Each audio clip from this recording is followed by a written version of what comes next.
Everyone worships something. Not everyone goes to church, not everyone prays, but every single person alive right now has something they kneel to, something they need so badly they will protect it with everything they have, something that, if you took it away, they wouldn't know who they were anymore. You might be thinking, not me, I'm not like that.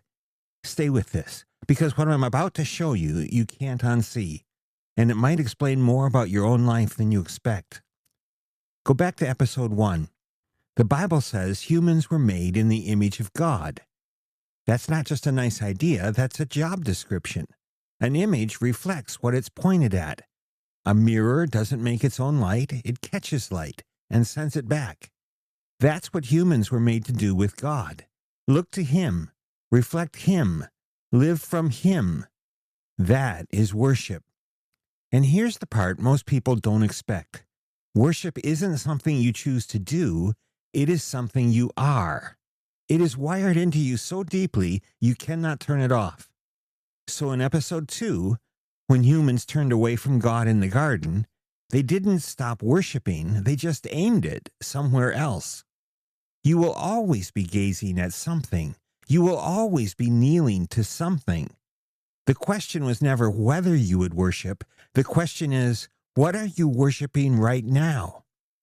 John Calvin, one of the most famous thinkers in Christian history, had a name for this. He called the human heart an idol factory, running all the time, day and night. But what is it making? Here's a definition that might surprise you. An idol is not a stone statue. An idol is anything you look to for rescue instead of God. More specifically, it's anything you feel you absolutely must have, no matter what it costs, no matter who it hurts. Work, family, being liked, money, success, control, your image, your reputation, even good things, even great things. That's what makes this so sneaky. Now, here's a test, a simple one. Want to find an idol in your own life? Ask yourself, when was the last time I was really angry? Not annoyed, angry. The kind that surprised even you, the kind that felt righteous. Because here's what anger was telling you. Someone got between you and something you worshiped. And you responded with fury because your idol was being threatened. That's how powerful this pull is. And here's what makes it more serious than most people realize. Idols don't just sit there quietly. They change you. The book of Psalms, Psalm 115, describes idols this way. They have mouths, but cannot speak. Eyes, but cannot see. Ears, but cannot hear. Hands, but cannot feel. Feet, but cannot walk. The writer isn't being cruel. He's being honest. You built it. It cannot help you. And then, right at the end, comes the line that should stop you cold. Those who trust in them become like them. Let that land for a second. Worship money long enough, and you start seeing people as useful or not useful. Worship being liked long enough, and you lose the ability to say anything true. Worship control, and you become a person who cannot rest. The idol reaches back, and slowly, quietly, it reshapes you into its own image and starts to take from you. What you worship will ask for more time, more attention, more sacrifice. And eventually, it won't just fail you, it will begin to consume you. You were made to reflect God, but you will reflect whatever you worship. And here's where the prophet Isaiah makes it even more uncomfortable. Isaiah tells a story designed to make you laugh, and then to stop laughing. A man goes into a forest and cuts down a tree. He uses half of it to build a fire, cooks his dinner, stays warm.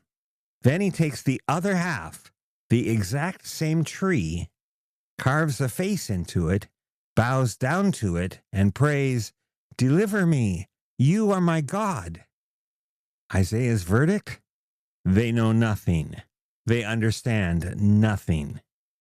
The God they built is just wood from the same pile as the cooking fire. It cannot deliver them. Now, Isaiah wants you to feel how ridiculous that is, but then he wants you to pause and ask a harder question. Am I doing the same thing? We take something real, something useful, something God made and called good, and we start expecting it to save us. We expect our career to tell us we matter. We expect a relationship to complete us. We expect success to finally make us okay. And it can't, because it was never built to carry that weight. It came from the same pile as the cooking fire. Here's what idols never advertise. They always fail. Every single one, without exception. You spent years building toward something. The promotion, the relationship, the achievement that was finally going to make everything feel okay. And then you got it. And then you sat down one quiet morning and felt nothing. Not happy, not rescued, not complete, just empty. Or maybe it was a person, the one you were sure would complete you, and the weight you placed on them, they couldn't carry it because nobody can. Every idol eventually tells you the truth by failing to deliver it.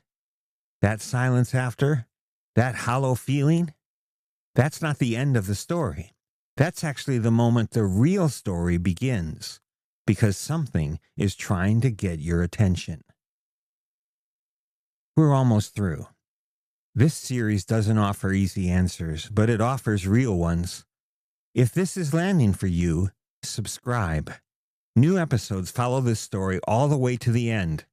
We don't rush, and we don't skip the hard parts. Here's where it gets really uncomfortable.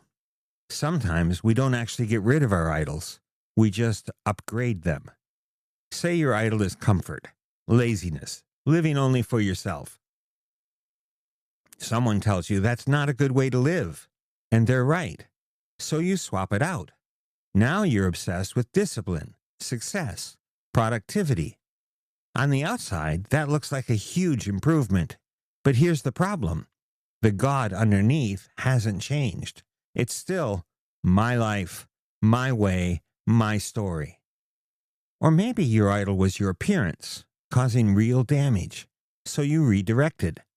Now you're running marathons, disciplined, admired. But the God of control? Still there, just wearing different clothes. We upgrade idols all the time and call it growth. Isaiah had one question for all of it. Why spend your life on what doesn't satisfy? A better idol is still an idol, and it will still leave you empty.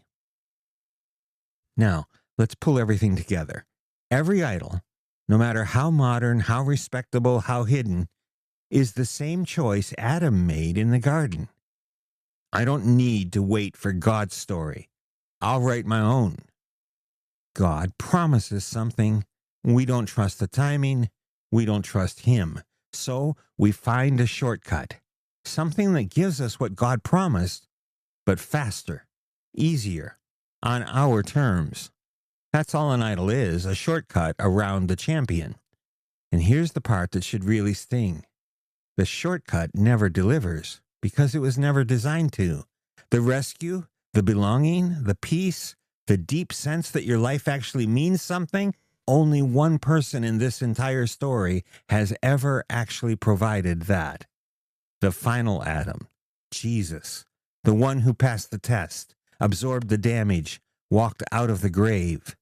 And here's what he said, plainly, to real people standing right in front of him. Come to me, and I will give you rest. Not to your career, not to your reputation, not to your family. Me. That is the offer. And it is the only offer in this entire story that has ever actually been kept. The idol factory never shuts itself down. It just keeps running, offering the same things in better packaging. But underneath all that noise, there is a voice that has been saying the same thing since the very beginning.